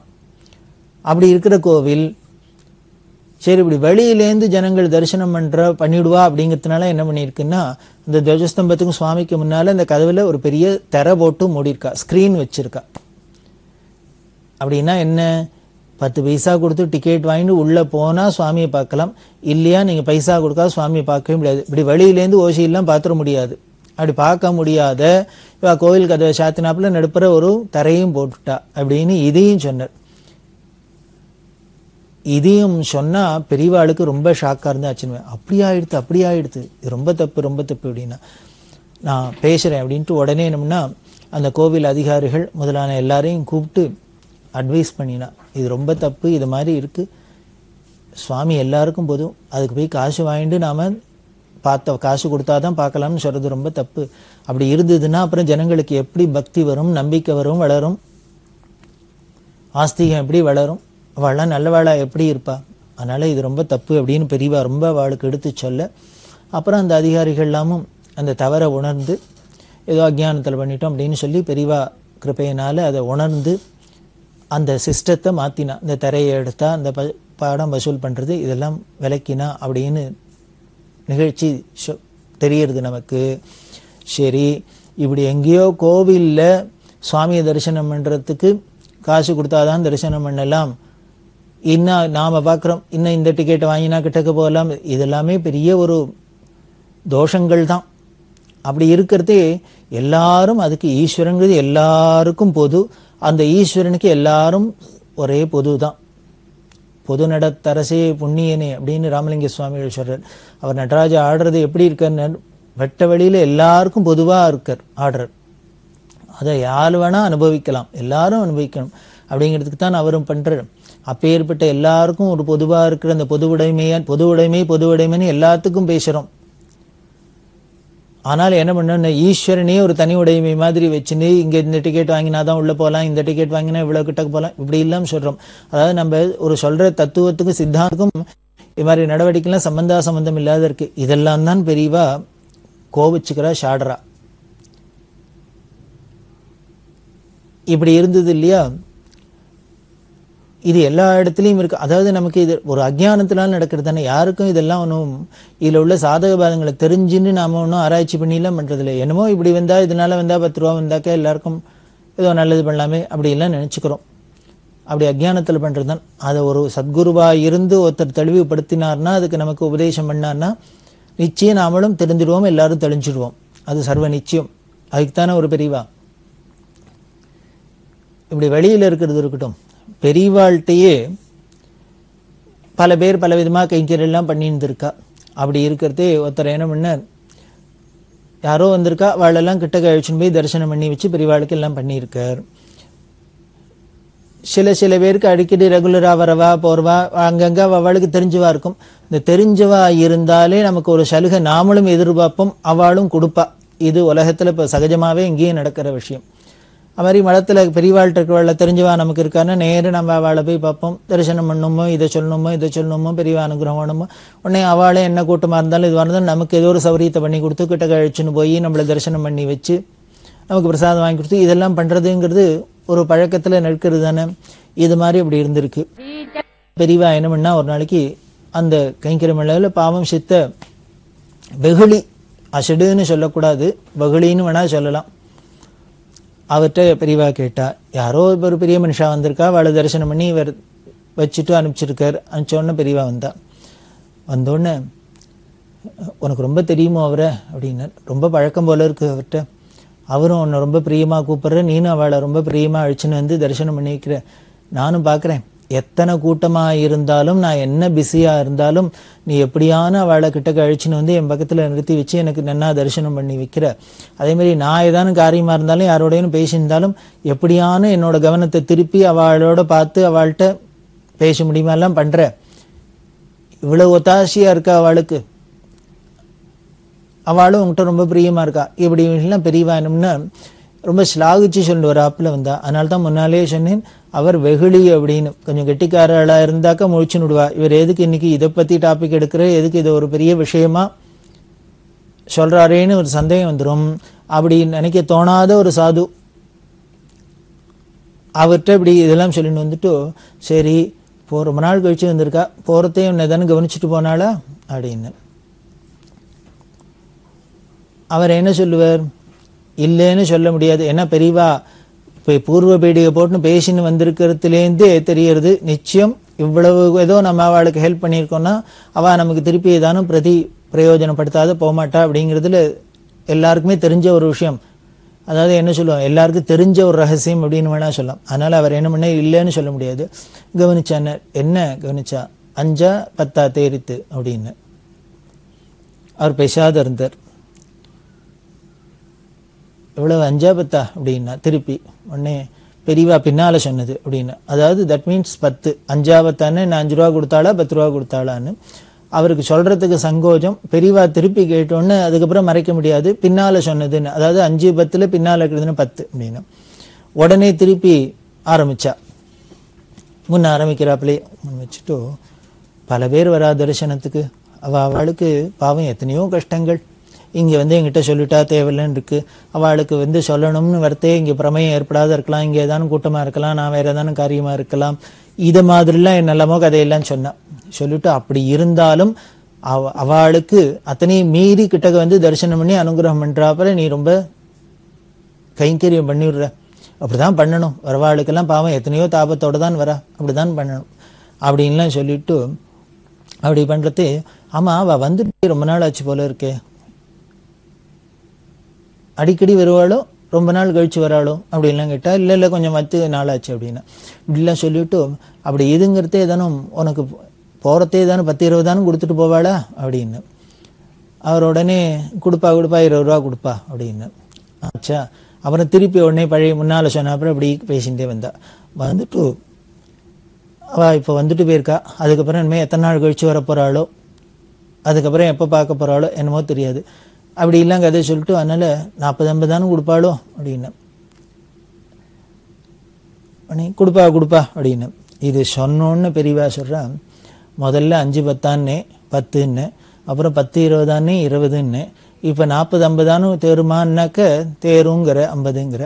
அப்போ என்ன ஆச்சு, 10 + 20 + 40னா 70 ரூபா ஆச்சு, 50 ரூபான்னா 80 ரூபா ஆச்சு.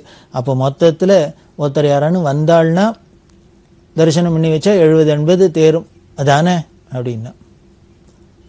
இது சொன்னோன்னே இவருக்கு இப்போதான் கொஞ்சம் இவர் அதோட சீரியஸ்னஸை புரிஞ்சுட்டார்.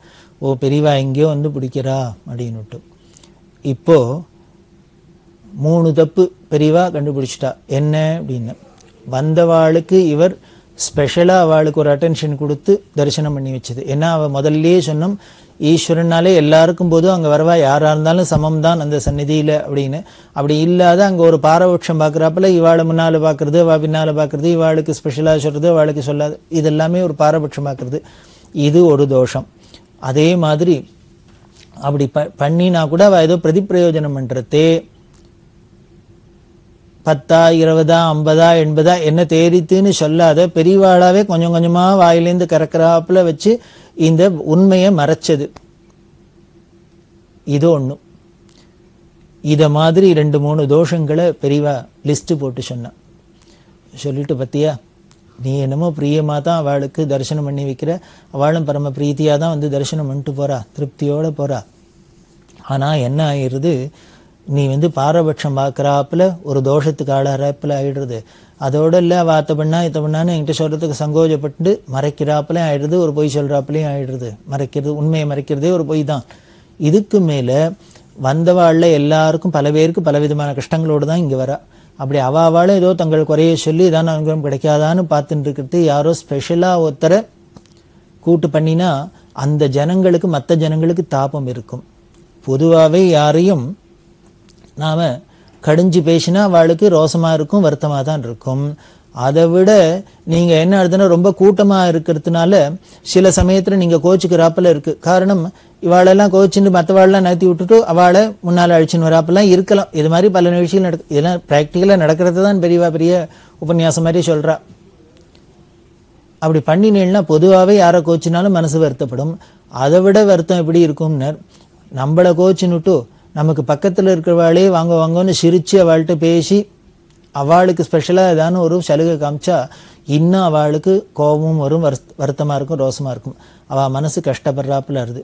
இது ஒரு தோஷம். அனாவசியமாக யாரோ இந்த வந்த பக்தாளில் அவள் மனசு தாப்பப்படுறாப்புல நம்மளோட நடவடிக்கை இருக்குது. இப்படி இல்லாமல் இந்த தோஷங்களெல்லாம் பெரியவா லிஸ்ட்டு போட்டு சொல்லி, அதனால் ஒன்று தெரிஞ்சுக்கோ, நான் எல்லாருக்கும் பொது தான்.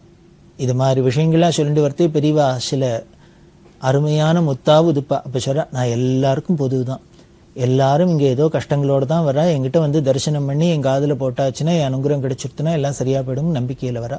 எல்லாரும் பக்தாளாக தான் இருக்கா. அப்படி வரவாள்கிட்ட எனக்கு எல்லாரும் ஒன்று தான்ப்பா, அவளுக்கு எல்லாருக்கும் நான் ஒன்றுங்கிறாப்புல எனக்கும் எல்லாரும் ஒன்று தான். அப்படி இருக்கிற இடத்துல நீங்களாமும் அதை பரிபாலிக்கணும். உங்களுக்கும் அதே பாவம் இருக்கணும். யார் வந்தாலும் பெரியவாளுக்கு ஒன்று தான் அப்படிங்கிறாப்புல நடந்துட்டேன்னா தான் நான் இப்படி இந்த பாவத்தோடு இருக்கிறதும் ஜனங்களுக்கு புரியிறாப்புல இருக்கும். இல்லையா அவள் வேறு தினசாக பேசலாம், அதுக்கு இடம் கொடுக்கக்கூடாது. அப்படி இல்லை அட்வைஸ் பண்ணி நீ எல்லாருக்கும் ஒரே மாதிரி தரிசனம் பண்ணி வை, எல்லாரையும் ஒரே மாதிரி நடத்துறதாவே இருக்கட்டும் அப்படி சொல்லிவிட்டு, நீ ஒன்றும் பிரயோஜனம் எதிர்பார்க்க வேண்டாம்ப்பா, அவள் ஏதோ இன்றைக்கி 10, 20 கொடுத்துட்டு போகிறாங்கிறது ஒன்றும் பெரிய காரியம் இல்லை. இது எல்லாத்துக்கும் மேலே நாம் நம்மளோட கடமையை நேர்மையாக செஞ்சுட்டு எதுக்கும் ஆசைப்படாத இருந்தோம்னா நமக்கு அள்ளி அள்ளி கொடுக்கறதுக்கு ஈஸ்வர அனுகிரகம் இருக்குது, ஈஸ்வர பிரசாதம் இருக்குது. அதனால் அதுக்கு தான் நாம் ஆசைப்பட்டு அதைத்தான் அடையிறதுக்கு முயற்சி பண்ணுமே வழிய இப்படி சாதாரண ஒரு இந்த பலனுக்கெல்லாம் நாம் ஆசைப்படப்படாது. அதாவது பெரிய கீதையில் உபதேசம் பண்ணுறாப்புல தான் நீங்கள் இந்த கீதோபதேச சாரம் தான் இது. வேற தினசா பிரிவா சொல்கிறா, அவ்வளோதான் சொல்லி அவருக்கு உபதேசம் பண்ணினா இது பண்ணுறது அவருக்கு எப்படி இருந்ததுன்னு. நிஜமாவே சாதுன்னு சொன்னேன், இது மாதிரிலாம் ரொம்ப சீரியஸாக அவர் எடுத்துக்க தெரியல, பாவம் பரம வெகுளியாக இருந்திருக்கு. அதுக்கப்புறத்துலேருந்து அவர் பெரியவா சொன்னபடியே அவர் நடந்துட்டு இருந்தார் அப்படின்னு அவரோட விஷயம் சொல்லுது. அதே மாதிரி இன்னொரு பெரிய கைங்கரியம் பண்ணுறவர், அவரோட புள்ள கைங்கரியம் மடத்தில் அப்பா கைங்கரியம் பண்ணிட்டு இருக்கார். இந்த புள்ள என்ன முன்னர் வீட்டிலேருந்து லீவுக்கு ஸ்கூல் லீவெல்லாம் இருந்தாக்க பெரியவாழ்கிட்டே வந்து 1 மாதம் 2 மாதம் அப்போ இருக்கிறதே இவரும் ஏதானும் சின்ன சின்னதாக ஏவல் சொல்லுவாய் பெரியவா அதை கைங்கரியத்தை பண்ணிட்டு இருப்பார். அப்படி பண்ணிட்டு இருக்கிற இந்த கைங்கரியமோட புள்ள ஒரு சமயம் லீவுக்கு போயிருக்கிறதே பெரியவா என்ன சொன்னா, இங்கே வரவாளுக்கெல்லாம் பார்த்து நீ உள்ள அழிச்சுன்னு வந்து தரிசனம் பண்ணி அப்படி ஏதோ சொல்லியிருக்கா. இவர் வெளியில் நின்று பார்த்துக்கத்துன்னு பெரியவா ஒழிஞ்சு இருந்தாலும் அங்கே போய் கிட்டக்க போய் அழிச்சுன்னு போய் சொல்கிறது இது மாதிரிலாம் பண்ணியிருந்தார். அப்போது டிஆர் மகாலிங்கம் அப்படின்னு ஒரு பிரபல சினிமா நடிகர் பாடகர் அவர் பெரியவா தரிசனத்துக்கு வந்தார். இந்த சினிமா மாதிரிலாம் பார்த்து பிரபல ஒரு புள்ளியாக இருக்கிறதுனால எல்லாருக்கும் தெரியும். இந்த பையனும் போய் இது சின்ன பையன் தானே, அவரை போய் உன்னை பார்த்துட்டு கூப்பிட்டார். அவர் உடனே இந்த பையன்ட்டு கிட்ட பெரியவா இருக்காளா நான் பார்க்கணும், வாங்க அழிச்சுன்னு போகிறேன் அப்படின்னு நேராக உள்ள அழிச்சுன்னு பண்ண தரிசனம் பண்ணி வச்சு எல்லாம் பண்ணி முடிஞ்சது. முடிஞ்சோடனே இந்த பையன் வெளியில் வந்தால் அவருக்கு ரொம்ப சந்தோஷம். என்ன பண்ணார், ஒரு 100 ரூபா நோட்டை எடுத்து கையில் கொடுத்தார். இல்லை வாங்கிக்க மாட்டேன் அப்படின்னு இவர் பயந்தார். அதெல்லாம் இல்லை அப்படின்னு அவர் கையில் திணிச்சார், போயிட்டார். அவர் அந்தன போனாரோ இல்லையோ கொஞ்ச நேரம் கழிச்சு இந்த பையன் பேரை சொல்லி கூப்பிடு அப்படின்னு வந்தார். வந்தோடனே பெரியவார்கிட்ட கேட்குறான், வந்தாரே அவர் யார் தெரியுமா அப்படின்னார். ஆமாம் டிஆர் மகாலிங்கம் தெரியும். அவர் அவனுக்கு எத்தனை நாளாக தெரியும் அப்படின்னார். முன்னமே தெரியுமான்னார். அதெல்லாம் தெரியாது, நான் ஏதோ இதெல்லாம் பார்த்தது தான் தெரியாது அப்படின்னு. முன்னமே தெரியாதுங்கிற பழக்கம் இல்லை, இங்கே வந்தப்பறம் தான் பழக்கங்கிற. ஆனால் நீ என்னமோ ரொம்ப சர்வசகஜமாக சாதீனமாக அவரோட ரொம்ப பழகினாப்பில் பேசிட்டு என்கிட்ட வந்து தரிசனம் பண்ணி வச்சு எல்லாம் பண்ணி வச்சியே அப்படின்னு. இல்லை நான் வாசலில் நின்றுந்தேன், அவர் வந்து கேட்டார் என்கிட்ட. சரி இவர் தெரிஞ்சவராக இருக்காரு, நமக்கு தெரிஞ்சவராச்சேன்னு நேராக அழிச்சுன்னு வந்து எல்லாம் பண்ணி வச்சேன். அவர் சந்தோஷப்பட்டவனு, அவருக்கு ரொம்ப சந்தோஷமாக போகிறதையும் நன்னா கவனிச்சிருப்பரே அப்படின்னு. நன்னா கவனிச்சிருப்பரே அப்படின்னா இது சொன்னால் இந்த பையனுக்கு என்ன பண்ணுன்னு தெரியல. இல்லை தான் என்ன தேடுதுன்னு நன்னா கவனிச்சிருப்பரே, என்ன பெரிய மனுஷன் அப்படின்னு 100 ரூபா கொடுத்தார் அப்படின்னு. அந்த காலத்தில் 100 ரூபா அப்படிங்கிறது ஒரு பெரிய விஷயம். இது சொன்னோன்னு பெரியவா சொல்கிறா, நீ படிச்சுன்னு இருக்க, உங்கள் அப்பா எனக்கு காலங்காலமாக கைங்கரியம் பண்ணிட்டு இருக்கார். நீ இப்படி வந்து ஏதோ இங்கே லீவு நாளில் வெளியில் இருந்துன்னு ஒன்றும் பொட்டு பொழுதாக போக்காத இங்கே வந்து பெரியவா சன்னதியில் இருக்கணும், மடத்தில் இருக்கணும், கைங்கரியம் பண்ணணும்னு உங்கள் அப்பா அழிச்சுன்னு வந்து இங்கே வச்சுன்னு இருக்கார். அப்படி இருக்கிறதே வரவாளுக்கு வந்து உன்னை கேட்டாள்னா நீ அழிச்சுன்னு வந்து தரிசனம் பண்ணவே வேண்டான்னு சொல்லலை. ஆனால் ஒன்றே ஒன்று பண்ணு, அவள் திரும்பி போகிறதே ஏதானும் உனக்கு கொடுத்தாள்னா தயவு பண்ணி வேண்டான்னு சொல்லு, பெரியவாளுக்கு பிடிக்காது கோச்சிப்பான்னு சொல்லு அப்படின்னு. இனிமேல் அப்படி சொல்கிறியா, இப்போ ஏதோ தெரியாத அவர் கொடுத்துட்டு நீனும் வாங்கினுட்ட, அதனால் இனிமேல் வாங்கக்கூடாது, யாரானு ஏதானு கொடுத்தாலும் மாட்டேன்னு சொல்லு, பெரியவாளுக்கு பிடிக்காது அப்படின்னு சொல்லு. ஏன்னா எல்லாரும் ஒன்று தான்ப்பா. அவள் தரிசனம்னு சுவாமி தரிசனம்னு பண்ணுறா, பெரியவாளை குரு தரிசனம் பண்ணணும்னு பண்ணிட்டு வரத்தே அதில் எதுக்கு ஒரு பிரயோஜனமாக யாருக்கான எதுக்கான ஒன்று காணிக்கையெல்லாம் கொடுத்துட்டு போகணும், வேண்டாம். அதோடு இல்லை, நீ வாங்கிண்டாக்க என்ன பண்ணிவிடுவா அப்படின்னார். நாளைக்கு வெளியில் போகிறவாள்லாம் மடத்தில் போய் பெரியவாள்கிட்ட தரிசனம் பண்ணோம்னா இவாளுக்கு 5 ரூபா கொடுத்தா தரிசனம் பண்ணலாம், அவளுக்கு 10 ரூபா கொடுத்தா தரிசனம் பண்ணலாம் அப்படிங்கிறப்பல இது ஒரு சம்பிரதாயம் மாதிரி பழகிடும். அப்புறம் யாராக இருந்தாலும் இவாளுக்கு கொடுக்கறது அப்படின்னு ஆரம்பிச்சிருவா. இதெல்லாம் வேண்டாத வேலை. அதுக்கு மேலே என்ன பண்ண, மடத்தோட பேர் கெட்டு போயிடும், என் பேர் கெட்டு போயிடும். என் பேர் கெட்டால் பரவாயில்ல, சங்கராச்சாரியாவோட ஆச்சாரியாவோட பேரை வச்சுன்னு இருக்கு அவளோட மடம் இது. அதுக்கு ஒரு கெட்ட பேர் வாங்கி கொடுக்கறதுக்கு நாம் காரணமாக ஈடுபடாது. அதுக்காக சொல்லி இனிமேல் ஜாகிரதையாயிரு. யார் எது பண்ணாலும் வரவாளுக்கு நீ சர்வீஸ் பண்ணு, கைங்கரியம் பண்ணு, வேண்டான்னு சொல்லலை. அவளை சந்தோஷமாக தான் திரும்பி போகணும், அப்படி தான் நாம் அனுப்பணும். ஆனால் கூட அதுக்கு பிரயோஜனமாக ஏதானும் இது மாதிரிலாம் பண்ணினாலாம் எக்காரணத்தை கொண்டும் எதையும் ஏற்றுக்காத அப்படின்னு சொன்னான். இது எதுக்கு இத்தனை சொல்கிறேன் அப்படின்னா, பெரியவா எங்கேயோ கோவிலில் 10 பைசா கலெக்ட் பண்ணினதுக்கு எவ்வளோ மனசு தாப்பப்பட்டு அதுக்கு உடனே அவனை ஏற்பாடு பண்ணி அதை ரத்து பண்ணுறா அப்படின்னா அப்பேற்பட்ட பெரியவாழ்கிட்டயே இது மாதிரிலாம் இருந்ததுன்னா கட்டணும் அப்படின்னா பெரியவாளால் பொறுத்துக்க முடியுமோ? முடியாது. அது கோவம் தானே வரணும். ஆனால் இந்த பார்த்தீங்கன்னா இந்த நிகழ்ச்சிகள்லாம் கோச்சுண்டாப்புல தெரியல பெரியவா. இவ்வளவு தூரம் சாந்தமாக பேசுகிறாள் அப்படின்னா கூட இப்படி சாந்தமாக பேசிதுன்னா கூட அது ஒரு வருத்தத்தில் கோபம்தான் அது. இதை முதல்ல என்ன பண்ணுவேன், சாமதானம் முதல்ல சொன்னாப்புல சாமதான பேதம் அப்படின்னு முதல்ல சமாதானமாக சொல்லி பார்க்குறா. இதில் இல்லைன்னாக்கா அடுத்த என்ன பண்ணணுமோ அதை அப்ளை பண்ண ஆரம்பிச்சுடுவா பெரியவா. அப்படி ஒரு தர்மத்தையும் நியாயத்தையும் நிலைநாட்டணும், அது இருக்கணும், எல்லாருக்கும் பொதுவாக இருக்கணும், எல்லாருக்கும் சந்தோஷம் இருக்கணும் அப்படிங்கிறதுல பெரியவா குறியா இருந்தா அப்படின்னு தெரியறது. இப்படி இருக்கிற பெரியவாளுக்கு இன்னும் பல சுவாரஸ்யமான நிகழ்ச்சிகள் உண்டு. ஒரு டாக்டர் ரொம்ப மடத்துக்கு அடிக்கடி வந்து கைங்கரியம் பண்ணுறவா, பரம்பரையாக கைங்கரியம் பண்ணுறவா, நிறையா எல்லாம் பண்ணுறவா. பெரியவாளுக்கு கொஞ்சம் ரொம்ப உடம்பு உபாதை இருந்தது, சில சிரமங்கள்லாம் வந்து. அதுக்கு அவர் என்ன பண்ணினார், வந்து அட்வைஸ்லாம் பண்ணினார். நீங்கள் பெரியவா இந்த வைத்தியத்தை பண்ணிக்கணும், இந்த மருந்து சாப்பிட்ணும், அதெல்லாம் பண்ணணும் அப்படின்னு. பெரியவா எதை சொன்னாலும் கேட்கல, தான் பண்ணுற பசாத அப்படியே இருந்தா. ஏன்னா அவளுக்கு சரீர லட்சியம் இல்லை, அதனால பசாத இருந்திருக்கா. இவருக்கு பெரியவா அப்படி சரீர உபாதப்படுறா, ஆனால் நம்ம சொன்னாலும் கேட்க மாட்டேங்கிறாளே அப்படின்னு தாப்போம். அதனால பெரியவாள்கிட்ட பிரார்த்தனை பண்ணிட்டார். பெரியவா தயவு பண்ணி பெரியவாளுக்கு சரீரம் லட்சியம் இல்லைனால எங்களுக்காவானும் பெரியவா இந்த சரீரத்தோடு வந்து நிறையா நாள் அனுகிரகம் பண்ணும், அதனால இந்த சரீரத்துக்கு ஏதானும் சிகிச்சை பண்ணணும், இல்லையா பின்னால் பெரிய விளைவுகள்லாம் அது உண்டு பண்ணும், அதனால பண்ணிக்கணும் அப்படின்னா. இப்படிலாம் சொன்னோன்னு பெரியவா பார்த்தா, பாரு ஒரு பக்தனா நீ எவ்வளவு அழகாக பிரார்த்தனை பண்ணணுமோ வினயமாக பிரார்த்தனை பண்ணிட்டு விட்ட.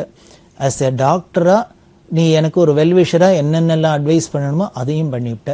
ஆனால் நீ பிடிவாதமாக நான் எப்படியானு இந்த வைத்தியம் பண்ணிக்கணும்னு நீ தீர்மானமாக இருக்க. ஒன்றே ஒன்று தெரிஞ்சுக்கோ, உனக்கு பிடிவாதம் இருக்கிறப்பல எனக்கும் ஒரு பிடிவாதம் இருக்குது. ஆனால் அந்த பிடிவாதமாக இந்த பிடிவாதம் தான் ஜெயிக்கும். நீ பயப்படுறாப்புல ஒன்றும் நடக்காது, போயிட்டு வா, நான் வைத்தியம் பண்ணிக்க மாட்டேன் அப்படின்னா. இது அவருக்கு ரொம்ப தாபமாக போயிடுத்து, கொஞ்சம் கோபமும் வந்துட்டு. அதனால சொன்னார், நான் பக்தனாக சொன்னேன், டாக்டராக சொன்னேன், அதெல்லாம் இருக்கட்டும், அதை விட எனக்கு ஒரு சுவாதீனம் உண்டு. இந்த மடத்தில் நிறையா மடத்து கைங்கரியம் பண்ணியிருக்கேன், அந்த சுவாதீனத்தில் சொல்கிறேன், பெரியவா பண்ணிக்கணும்னு ஒன்று பெரியவாளுக்கும் வந்துட்டு. கூப்பிடுறா மேனேஜரை அப்படின்னா, மேனேஜரை நடுங்கிறது மடமே ஓடி வந்தார். என்ன இந்த பிரபு மடத்துக்கு இவர் நிறையா செஞ்சுருக்காராம், இவருக்கு அதனால சுவாதீனம் உண்டா, இவர் என்ன வேணா சொல்லுவாராம், அதை கேட்கணுமாம். இவர் மடத்துக்கு எனக்குன்னா என்ன, இந்த ஆச்சாரியால் போயிடுமே இவர் சொன்னதை கேட்கணுங்கிறப்பல இவருக்கு பாவம் வந்துடுத்து. அதனால ஒன்று பண்ணு, என்ன பண்ணுவியோ ஏது பண்ணுவியோ தெரியாது, எதை விற்பியோ என்ன விற்பியோ இல்லை, என்னையே ஏலம் போடுவியோ தெரியாது. இவர் என்ன பண்ணியிருக்காரோ இன்னி வரைக்கும் அது எல்லாத்துக்கும் கணக்கு பார்த்து வட்டியும் அவருக்கு திருப்பி கொடுத்துரும். அவர் பண்ணினோங்கிற சுவாதீனத்தினால தானே பாத்தியம் எனக்கு இருக்கு கேட்பேன்னு சொல்றார். அதுக்கு இடம் கொடுக்கக்கூடாது. அவர் பண்ணிவிட்டாருங்கிறதுக்காக அவர் சொன்னதை நான் கேட்கணுங்கிறது இல்லை, எனக்கு எது தர்மம் நியாயம் அப்படிங்கிறது தெரியும், அப்படித்தான் கேட்பேன் அப்படின்னு சொன்னால் அவர் அந்த பக்தர் ரொம்ப நடுங்கி போயிட்டு, பெரியவா இப்படி இந்த வார்த்தையை அப்படி புரிஞ்சுப்பா, அப்படி பண்ணுவா, கோபம் பச்சுவான்னு உடனே நமஸ்காரம் பண்ணார். நான் அந்த அர்த்தத்தில் சொல்லலை, பெரியவாளுக்கு அந்த சௌக்கியமாக இருக்கணுமே, அவள் நன்னா இருக்கணுமேங்கிறதுனால உபாதை இல்லாத இருக்குமேங்கிறது நான் ஆசையில் தாபத்தில் தான் சொன்னேன். பெரியவா இந்த அர்த்தத்தில் எடுத்துக்கூடாது, என்னை மன்னிச்சுக்கணும் அப்படின்னு. இதுதான் பெரியவாளோட அந்த எப்பேற்பட்ட கடியில் வச்சுருப்பா, எப்பேர் யாராக இருந்தாலும் எப்படி இருப்பா அப்படிங்கிறது தெரியுது. இது மாதிரி இன்னும் சில நிகழ்ச்சிகள், அதையும் நாம் தொடர்ந்து பார்க்க போகிறோம். பெரியவா சரணம். இந்நிகழ்ச்சியின் அடுத்த பகுதி நாளை மாலை இதே நேரத்தில் ஒளிபரப்பாகும். பெரியவா சரணம். பெரியவா சரணம். அடுத்த நிகழ்ச்சி திருவாசக இன்னிசை. வழங்குபவர் ஸ்ரீ சத்குருநாத தேசிகர் அவர்கள். பெரியவா சரணம். திருச்சிற்றம்பலம். திருத்தசாங்கம். ஏறார் இளங்கிளியே எங்கள் பெருந்துரைக்கோன், ஏறார் இளங்கிளியே எங்கள் பெருந்துரைக்கோன், சீரார் திருநாமம் தேர்ந்துரையாய் ஆரூரன் செம்பெருமான் வெண்மலரான்,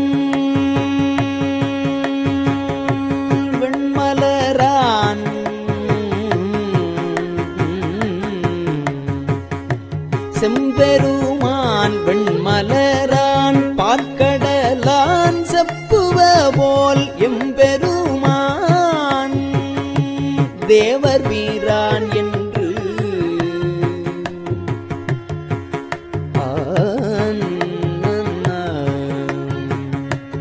ஏதமிலாயின் சொல் மரகதமே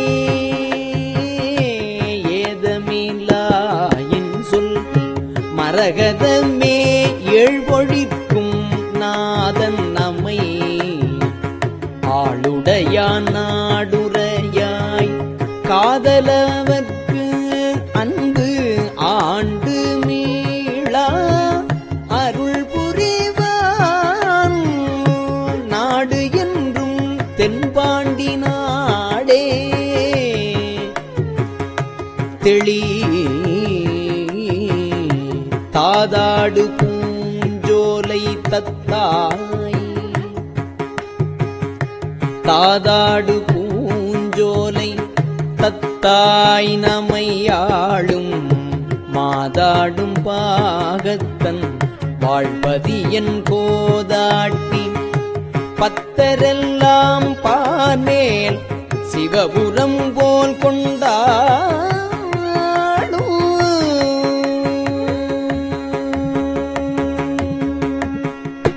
தாதாடு பூஞ்சோலை தத்தாய் நம்மையாளும் மாதாடு பாகத்தன் வாழ்பதியன் கோதாட்டி பத்தரெல்லாம் பார்மேல் சிவபுரம் போல் கொண்டாடும் உத்தர கோச மங்கை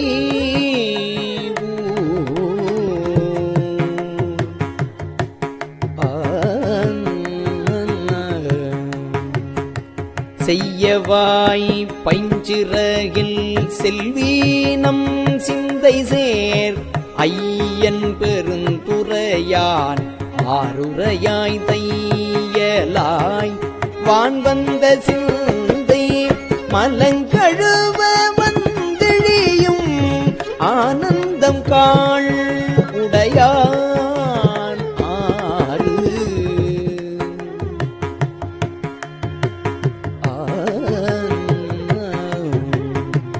கிஞ்சுகவாய் அஞ்சுகமே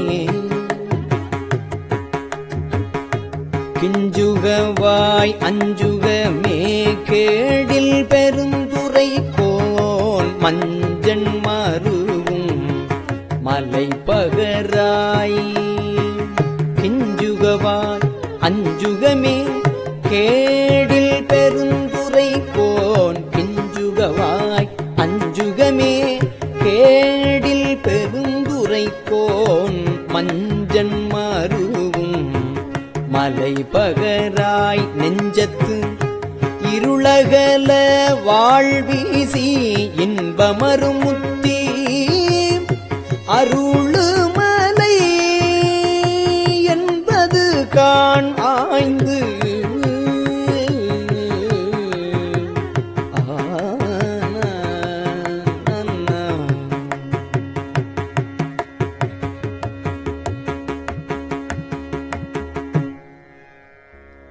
இப்பாடே வந்து இயம்பு கூடு புகழ் என் கிளியே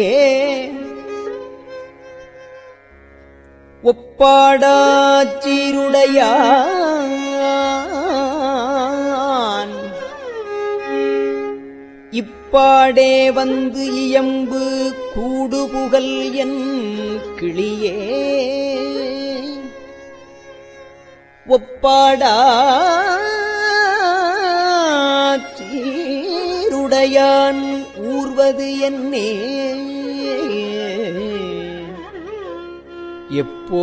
எப்போதும் தேன் புரையும் சிந்தையராய் தெய்வப் பெண் ஏத்திசைப்ப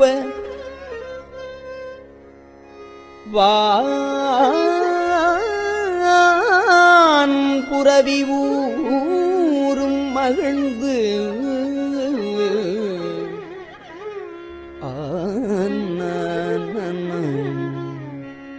கோற்றேன் மொழிக்கிள்ளாய் கோதில் பெருந்துரைக்கோன்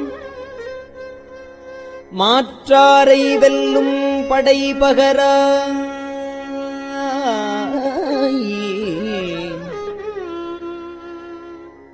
ஏற்றார் அழுக்கடையான் நெஞ்சு உருக மும்மலங்கள் பாயும்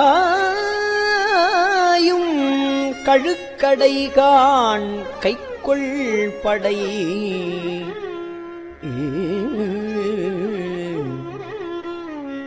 இன்பால் மொழிக்கிள்ளாய் எங்கள் பெருந்துரைக்கோன் இன்பால் மொழிக்கிள்ளாய் எங்கள் பெருந்துரைக்கோன் முன்பால் முழங்கும் முரசு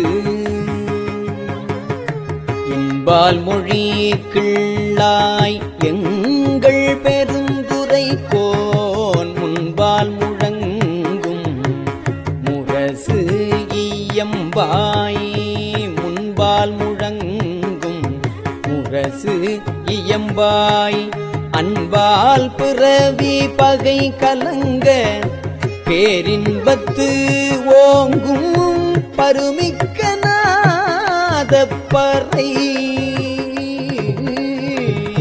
பிறவி பகை கலங்க பேரின்பத்து ஓங்கும் பருமிக்க நாதப்பறை ஆயமொழி கிள்ளாய் ஆயமொழி கிள்ளாய் அள்ளூரும் அன்பருபால் மேய பெருந்துரையான் மெய்த்தார் என் தீயவினை நாளும் அணுகா வண்ணம் தீயவினை நாளும் அணுகா வண்ணம் நாயேனையாளுடையான்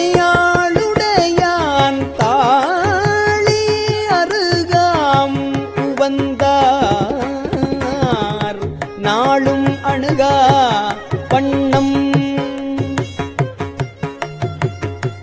நாளும் அணுகா வண்ணம் நாயேனையாளுடையான் தாளி அருகாம் உவந்தார் தாளி அருகாம் உவந்தார் சோலை பசுங்கிளியே தூணீர் பெருந்துரைக்கோன் சோலை பசுங்கிளியே தூணீர் பெருந்துரைக்கோன் கோலம் பொலியும் கொடி கூறாய் கோலை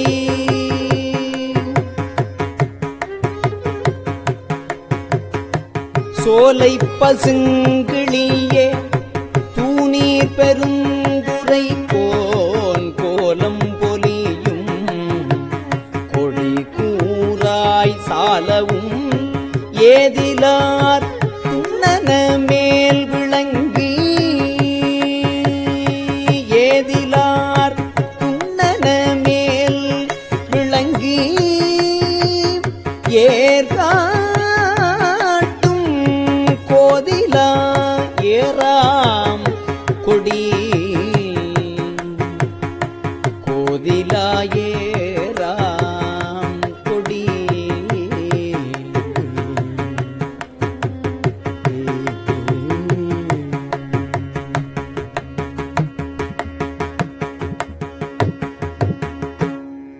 திருச்சிற்றம்பலம்.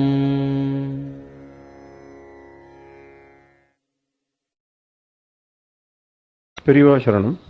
இந்நிகழ்ச்சியின் அடுத்த பகுதி நாளை மாலை இதே நேரத்தில் ஒளிபரப்பாகும்.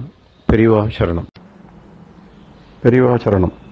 பெரியவா வானொலியின் இன்றைய நிகழ்ச்சிகளின் நிறைவாக திருப்பொன்னூசல் வழங்குபவர் சத்குருநாத தேசிகர் அவர்கள். பெரியவா சரணம். திருச்சிற்றம்பலம். திருப்பொன்னூசல். நஞ்சமர் கண்டத்தன்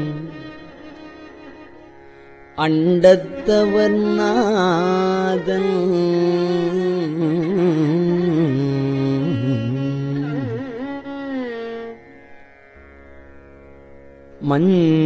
மஞ்சுதோய் மாடமணி உத்தர கோசமங்கை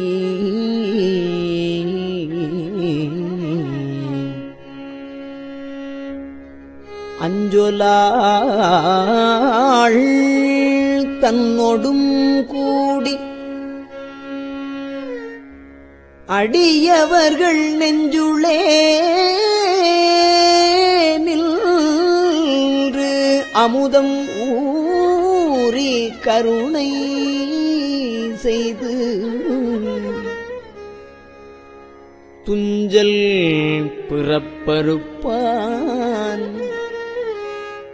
தூய புகழ் பாடி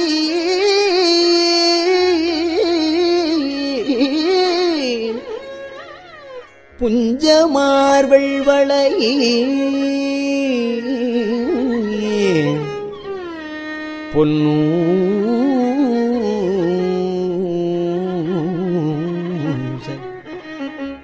பொன்னூசல் ஆடாமோ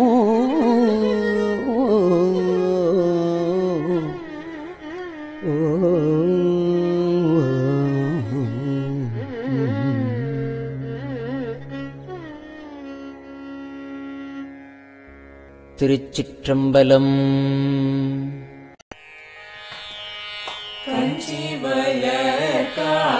காமாட்சி தன் குழந்தாய் சங்கரரே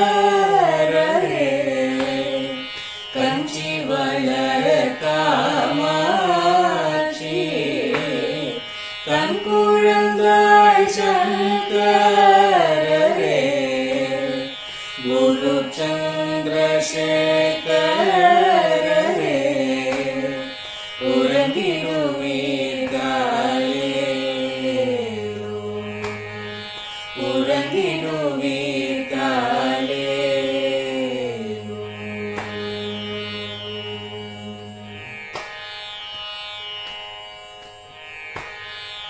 ஆதிகுரு சங்கரராய் அன்றொரு நாள் வந்தவரே 68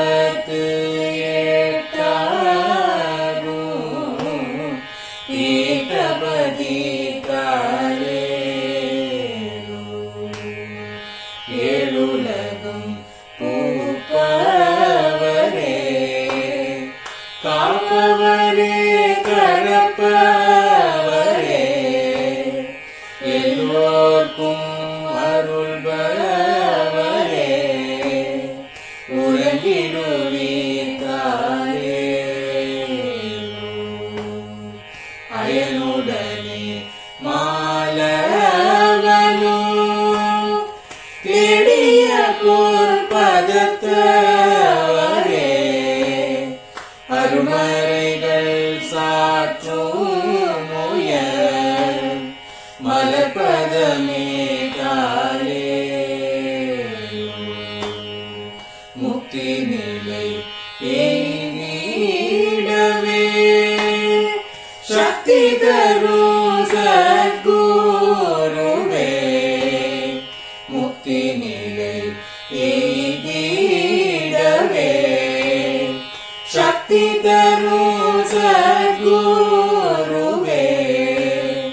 நித்தமெங்கள் நாவீசையில் நித்திரை கொள்தாயே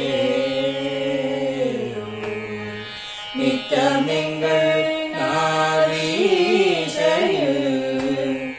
நித்திரை கொள்தாயே நித்தமெங்கள் நாவீசையில் நித்திரை கொள்தாயே.